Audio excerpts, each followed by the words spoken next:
voici les infos dominantes d'Haïti pour cette semaine.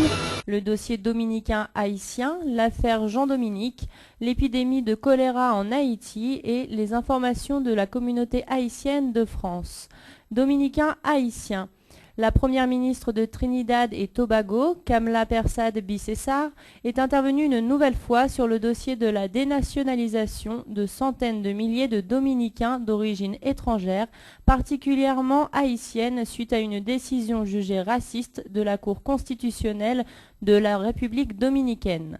La migration, tant à l'intérieur de la communauté que de la communauté vis-à-vis de pays tierces, a-t-elle fait savoir, rappelant que la réunion de la CELAC sur les migrations qui s'est tenue au Costa Rica en août 2013 a mis l'emphase par exemple sur le respect des droits humains, la protection des femmes et des enfants et des secteurs sociaux vulnérables.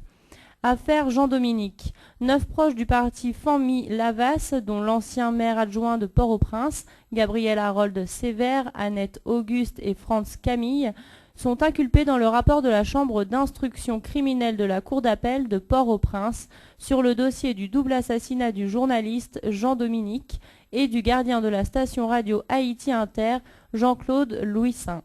Cet acte judiciaire, rendu public en janvier 2014, est salué comme une avancée significative par des organisations de journalistes, de droits humains et Michel Monta, épouse du feu journaliste. Mais depuis, le seul responsable connu de SOS Journalistes, Guilher Sius Delva, monte au créneau pour réclamer de la justice haïtienne l'inculpation de l'ancien président Jean-Bertrand Aristide. L'argument fort de Delva, conseiller du président Joseph Michel Martelly et ancien secrétaire d'État à la communication dans le gouvernement de Laurent Salvador Lamotte, repose sur la déclaration d'Oriel Jean. Guilher Sius Delva est-il crédible pour défendre la justice ? Guilher Sius Delva a dénaturé la lutte que je reconnais qu'il a menée pour le respect de la liberté de la presse et des droits des journalistes, estime Newton Saint-Just, avocat de Jean-Bertrand Aristide.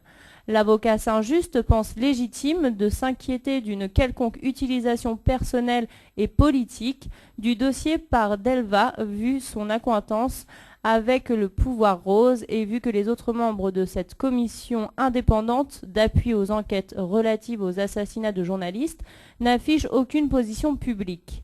Haïti, l'ONU prédit une aggravation du choléra. L'épidémie de choléra en Haïti risque d'empirer si les investissements ne sont pas faits avant la saison des pluies. C'est le constat des Nations Unies, l'ONU qui est par ailleurs accusée d'être responsable du déclenchement de cette épidémie de choléra en Haïti. L'ONU parle d'une situation d'urgence en Haïti. Le choléra a déjà infecté 680 000 personnes et si le rythme de progression ralentit, Pedro Medrano, le coordinateur des Nations Unies, prévient que la tendance peut très vite s'inverser. Famille Lavas s'inscrit comme membre du dialogue. L'annonce a été faite le lundi 27 janvier, alors que jusqu'à présent, la conférence sur le dialogue politique était privée de la présence de 2 partis politiques, Famille Lavas et Mopod. Dans le but de rechercher avec la classe politique, toute étiquette confondue, un consensus autour d'un projet de dialogue politique, dans la CEH propose d'assurer la médiation. Cela sous l'œil de tous les autres secteurs et entités du pays, généralement quelconques, servant d'observateurs et dans un schéma proactif où chacun peut intervenir, mais dans un cadre discipliné, préétabli et avec respect l'un de l'autre. Violente manifestation des lycéens au Gonaïves. Une nouvelle manifestation des étudiants dans les rues de Gonaïves le 29 janvier 2014 a paralysé une fois de plus les activités dans les établissements scolaires publics et privés de la Cité de l'Indépendance.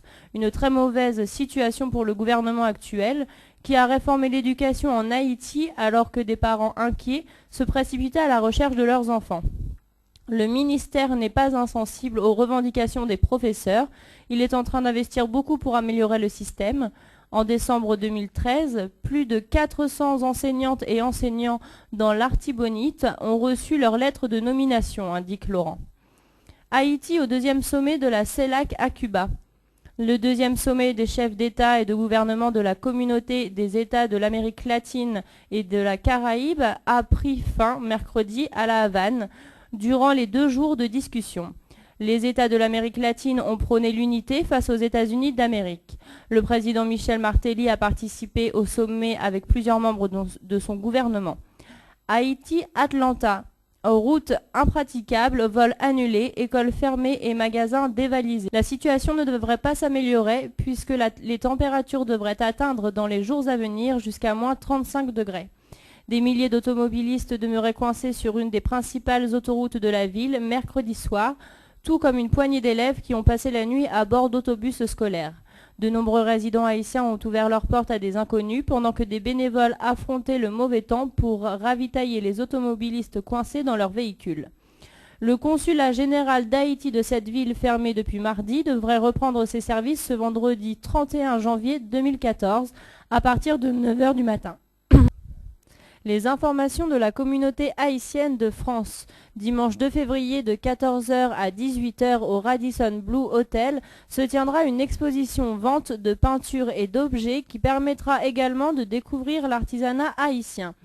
Tous les bénéfices seront reversés à Terre et Île d'Espérance qui apporte son soutien aux pêcheurs, aux paysans et surtout aux familles monoparentales de l'île à Vache à Haïti.